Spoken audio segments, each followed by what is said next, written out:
crazy. Have you ever wondered what it would be like to travel full-time? In this video, we're going to share with you how we plan for this lifestyle, the tools we use, even how we got rid of all of our stuff. Best of all, we'll share what it's like to live as full-time travelers, living out our dreams. We're Kathy and Derek, full-time travelers in our 50s, traveling the world since July of 2024 and bringing you our experiences so you can also build the life of your dreams. Good morning, guys, and welcome back to our channel, Good Life Road. Today's going to be a little bit different kind of video for us. We thought we would sit down and chat with you about how we came to be in this lifestyle of slow travel, how we transition from being full-time employees, raising kids, living in a single home, to traveling around the world.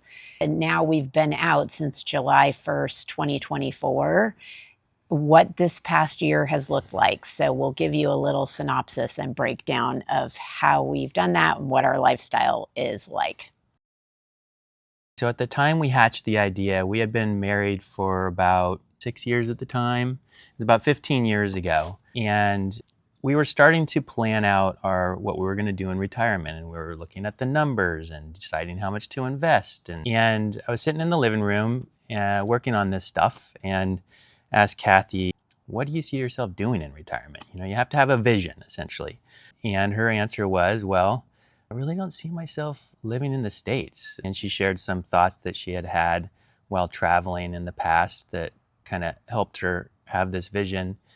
Both she and I had done a decent amount of travel leading up to this point, including like in our early relationship together. I was also working in the field of data and spreadsheets, and she said, well, why don't you go ahead and create a spreadsheet that can help us kind of make sense out of the possibilities and help us strategize.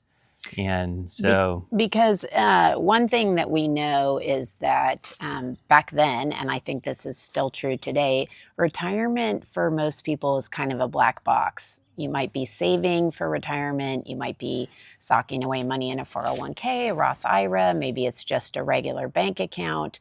But at the same time, nobody really knows you like you, and you need to give some thought to what is it you really want to do, and then how much does that cost, and then do you have the money to make that a possibility for as long as you hopefully will live. So that's what we set out to do. We basically set out to find out, think really through the way we wanted to live and try to get a little bit of a price tag on that, and then through our own research, and then match that up with how we were doing with saving money and that type of thing. Yeah. And this lifestyle is quite unique. So there aren't really tools out there that you can just take off the shelf. So we were renters at the time, and we were considering if we wanted to like invest in property, or buy a home, a condo, whatever. And we realized we were going to be renters in our long-term goal, just around the world. And we were concerned if we had invested a large chunk of our money into a home, the market might not be good at the time that we wanted to launch, and that could really set us back. Or it would be a big responsibility to have the home and not be in the home, and so managing renters or managing paying the mortgage while we were out and about. So we ultimately opted that we were going to stay renters. Yeah.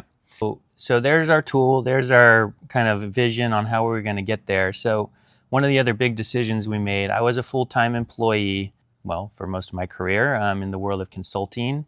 And in my job, there's a lot of contractors that I work with. So I was getting to that point in my career where I was considering potentially moving on to another position with, a little more excitement or whatever, although I loved my job and I still do. But the decision was made to stick around because it was like a shoe-in for me to do what I did as a full-time employee, aside from my management responsibilities, as a contractor. So strongly recommended if any of you are considering potentially embarking on a lifestyle like this and you wanted to try and do like a semi-retirement where you can still have a little income. If you have some skills that you can hone and that you can then kind of leave your full time and continue contracting for some of the people you have met along the way in your career, it's a good way to go. Yeah, because it just gives you that additional lever to make your lifestyle, whatever that may be, possible. And it also, at the same time, gives you autonomy. So you can work a little bit or you can work more if the work is out there. And that's a great kind of little relief valve to play with on the side. Next, we want to talk to you about the transition we made leading up to the launch. So, as time goes on and you get closer, things kind of come into clarity a little bit more. And what we realized that we were living somewhere where the rent was quite high. And we decided that when our daughter finished high school and was going to go off to college, that would be, even though it was a little bit early for us, based on our original goal, we were ready. And because the cost of living was so high at the time and just appeared to be going up and up, that was going to be the time we were going to go. So we set on our time. And then at that point, we decided to start really preparing in earnest, which meant getting rid of our stuff. Because one of the decisions we also made was that we were not going to keep a home in the States, and we were not going to pay for storage. We were not going to get a big storage unit. Part of the reason we made that decision is because we had gotten storage before when we were quite young, in our 20s, and we went out to travel. We put some of our stuff in storage, and even though it had only been a 4-month period, when we came back, we realized most of that stuff was junk and could easily be replaced. Now, of course, our stuff was nicer now, but it's also super expensive for storage. And based on our goals, which was to continue doing this lifestyle as long as it's fun, with no imminent plan to come back right away, why would we be keeping stuff? Now, that's easier said than done, so we'll walk you through that a little bit. And we'll probably do another video on this of itself. But in short, our vision for getting rid of our stuff began a couple of years before our launch date. We started with clothes, going through our closets. And there's some apps out there for a lot of the processes that we use to get rid of stuff. Kathy was kind of the visionary on that stage, so I'll let you explain. Yeah, so basically, there's a little backstory. Things aren't always going to go to plan, but it's very important to have a plan. So we had this plan going, we had the spreadsheet going, we had kind of our golden age going, and then I got laid off from my work. There was a second merger and acquisition. I did get a nice severance package, but at the same time, now I wasn't earning money. But it kind of coincided with good for child rearing, because our child needed a lot of support, as they do, especially, high achieving. They need support, like just all the things.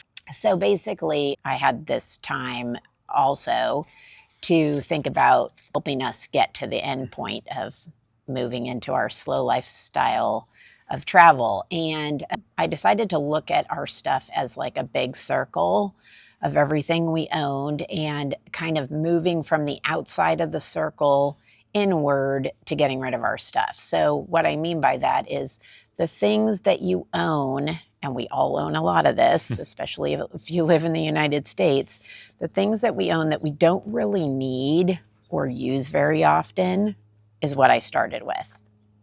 So one of the first areas I started with was I joined Poshmark, and there are other apps and things like this that are probably equally as good, if not better, but it's for selling clothes. So I had a lot of business clothes. We had a lot of nice things that were worth money and too valuable to just give away.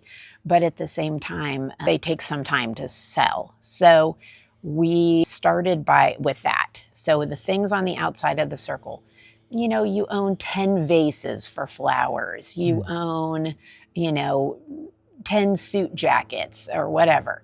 Started by selling those things. You have certain pieces of artwork that you love and you look at every day, so you keep those. But the 10 in the garage that are leaning up against the wall, you sell those.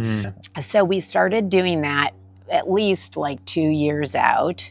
Yeah. And as time unfolded, Poshmark kept on going. We started using Facebook Marketplace for some of the larger items, OfferUp. And then as it got closer, we mapped out, well, we're going to have a yard sale like every 2 weeks for the next 4 or 5 months, like as we're really getting close to our point where we're going to stop living in that home and moving out into the world. But along the way, I think one of the more like kind of heartfelt, touching moments was, what do you do with your mementos? You know, we've got all these like pictures and artwork that our daughter had done over the years when she was a little one, and all these, you know, special things that mean a lot to you. And so we found that the three of us would be sitting in the living room, each of us with our box of stuff, and we'd be going through all these things that you may never look at again, but your children may look at when you pass away. Or they may not look at. Yeah. So one of the misconceptions, a lot of people save everything from time periods in their life, but rarely do we have the time or take the time to go through those things again and look at them. So this was kind of weirdly a gift to us that we got to really sit and laugh over, oh, you know, that letter you wrote to us when you were 6, or, you know, the drawing you did for grandma back then. We photo scanned a lot of things. We used Adobe Photoshop.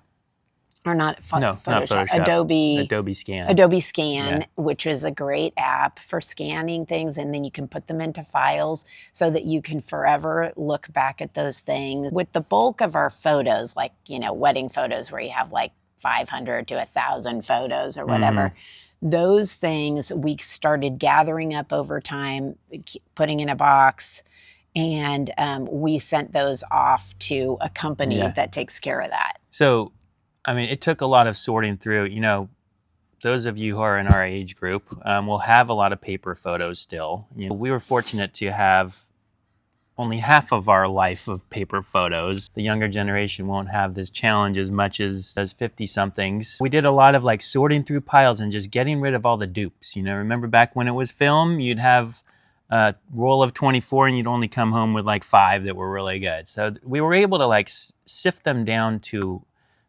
relatively less than what it was to start with. But, and ultimately we probably spent, I think it was like around $1,800 to do the full scanning. No, it wasn't that much. We got it down. It was about $1,200. You want to use a company that has good reviews, you know, like look into it in your area, someone you can trust, because these are your pictures, and then get them scanned and into a drive. Another thing that we started doing at the same time, so this is within about 2 to 3 years of our leaving, because some of this you can't do too far out because things are going to change, obviously. So then we started doing things and thinking through, well, what are the core elements that we're going to need, you know, that we don't understand how they work around the world in different parts of the world. So fortunately, we're moving into the world where being a digital nomad around the world is a thing now. So there's services that have been popping up along the way that make this lifestyle a lot easier. And so a couple of years out, we really started like setting up meetings with health insurance companies so we can really like learn what it might cost. They'd give us access to their tools where we could like plug in what we thought we might need. So we ended up on a few good companies that we're working with now. One that we use for our digital nomad health insurance around the world. I had some pre-existing conditions, so I'm also on some Obamacare. We use a VPN that makes a lot of what we do very accessible around the world. Like we like to watch shows at night, and some of them are dependent on the geolocation. And so the VPN helps you access stuff back in the States. And that's a bigger thing than you would think, because, you know, when you're traveling full time and you're in these other countries, sometimes you just want that little taste of home and curling up in your bed with your, you know, your laptop between you two and watching like a show is so fun. And in a lot of places, you know, maybe it's not licensed for there and you can't you can't get it. It'll be like, oh, you're in this country. Oh no, you can't watch that show. So having the VPN allows you to do this. So that's another thing. We'll leave the link for you in the description. Cell phones, how are you going to make it so your cell phones work all around the world? Right, because what you don't want to do is say, oh, we have this plan in the States, we're just going to keep it. It's super expensive to do that, and there's such better ways to do it. Yeah, we have eSIMs now, and so we use an eSIM company for that. We'll have a link in the bio. And a lot of this stuff, you can imagine, we researched a ton, and I'm a big researcher. Whenever we want to buy something, I read all the ratings and reviews, and so we've honed in on the things that work really well for us. And then what else did we do when we were getting ready to launch? Basically, another thing we had was, as most people do, 2 cars. Some people have even more than that, but we had 2 cars. So right away we sold, within a year of our leaving, we sold one of our cars, got rid of that. So then we were down to the 1 car. Because we had a kid that was going to be starting school, we decided to soft launch, which meant not leaving the States right away. We wanted to be around. We also wanted to go visit family and spend some time with people that we normally never get a chance to spend time with. So we dialed out our car. You can watch that in our camping videos. And I think one of our videos is a road trip. So we dialed out our car so that after we dropped her off at college, we could, enjoy like just road tripping for a couple of months. And that was super duper fun. Yeah. We got like the Thule box on the car. Yeah, so we were going into bear country on some of our trip, and Kathy is not comfortable being in a tent with bears, and I don't blame her for that. So right, because who is? So I dialed out the car so we could sleep in it. Fortunately, we had the Prius V, which it was kind of like a large hatchback, and we could fit in there. Took a little bit finagling.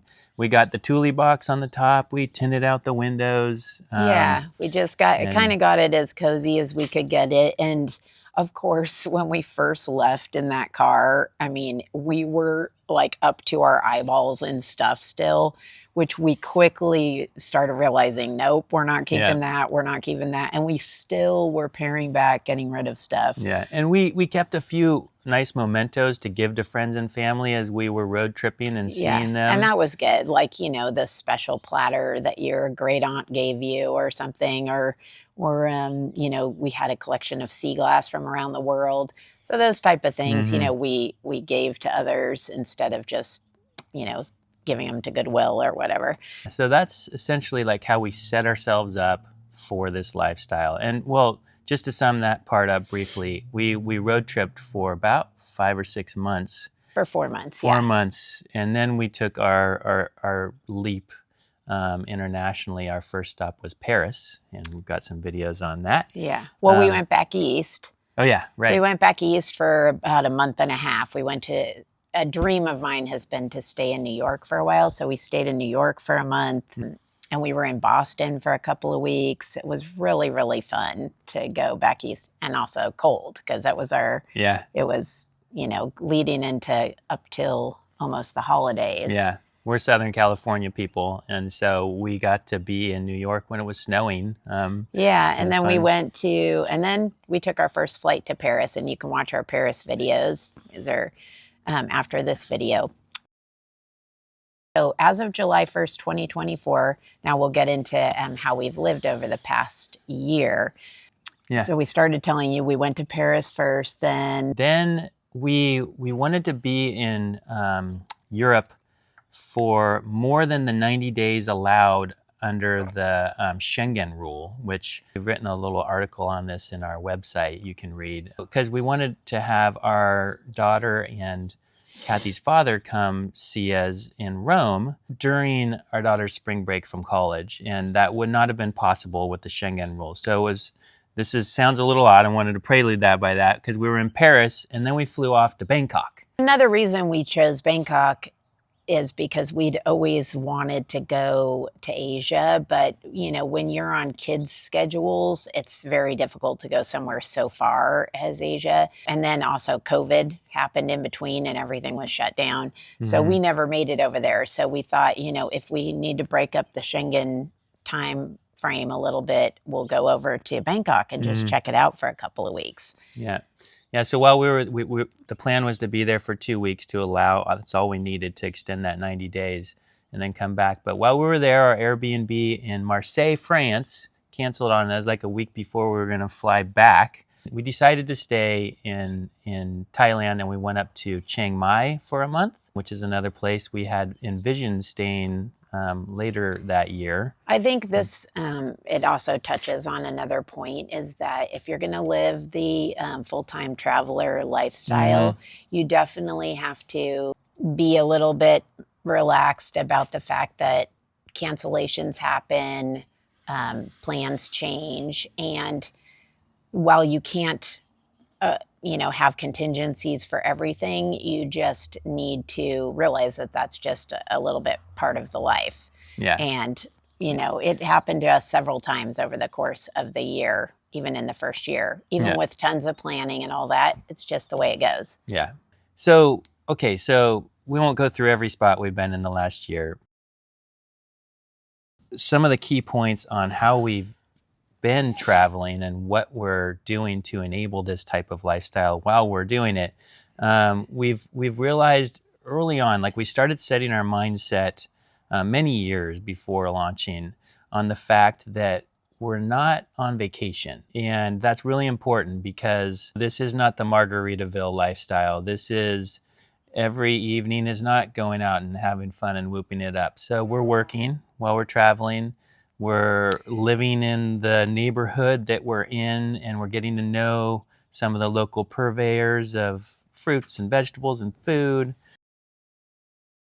So, and we realized, and we constantly work on just maintaining a healthy lifestyle, realizing that we're not on vacation. This is our life. So even when we're just staying somewhere for a week, we cook our own meals, we go to grocery stores, we read books, we work on our channel on Good Life Road and all the various aspects of that.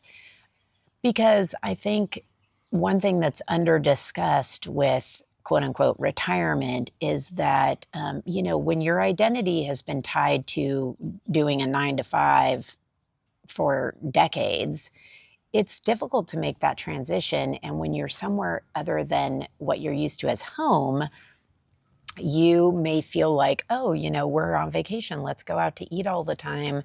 Let's, crack open a bottle of wine every day at 5:00. And those things are not healthy to do all the time. So you really have to make sure that your mindset is in living a well-balanced life, even though you're living a really fun life traveling.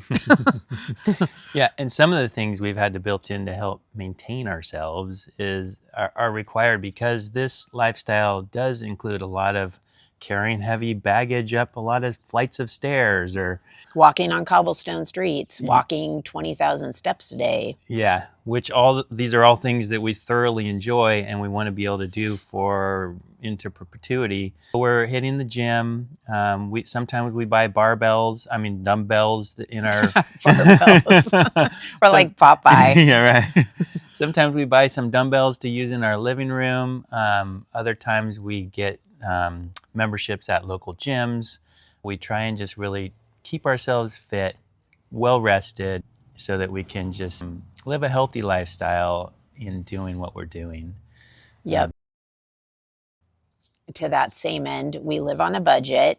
The way we budget is the same way we budgeted when we lived in a home and lived a normal lifestyle in the States, is we budget on average. So, because one month might be more expensive than the next month. In the travel lifestyle, 1 month might be more expensive because of the location. So we have a general budget of how much we're going to spend on rent and how much we think we're going to spend on food. And then we kind of, go along with that. But we are careful to live within our means. And sometimes when you first get somewhere, like say in Paris, when we first got there, and same with Rome, when we first got there, you're so excited.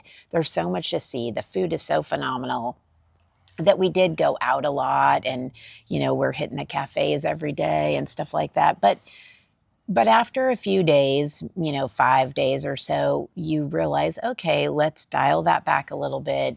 Let's find our local grocer and start shopping. And then let's sprinkle in those places. And we love to live like that anyway. We tend to be a little bit more frugal by nature. Fortunately, Yeah.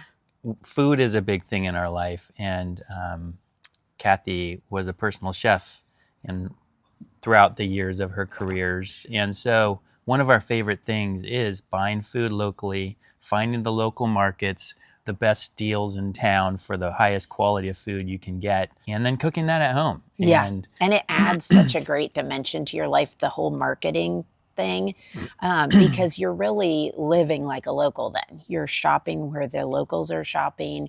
You're eating the same type of foods that the locals are eating. You're learning from where you are. And you're saving money because you're going to the market. So we have some favorite markets already around the world. One of them's in Rome, Trionfale. One of them is in Puerto Vallarta, of all places, has a phenomenal neighborhood market that if you like seafood or if you like to cook, period, check out our Puerto Vallarta you got video. You got to check it out. Yeah. We won't get into all of our budgets, but we do have, spreadsheets for this. We have a budget tool that we use to track our expenses to help us determine what our budget is on that average annual type budget that Kathy was talking about. And that will be available on our website, so you can go check that out. So thank you for watching this video. We could go on and on for days. We hope this gave you some good insights in how and why we live the way that we live. If you have questions or things you'd like to hear more in depth about, please drop them in the comments because that'll help guide us. We don't want to bore you with information you don't find useful. Yeah. And we will be creating more content based on some of your feedback to dive in more depth on some of these subjects. Thanks again. Happy travels.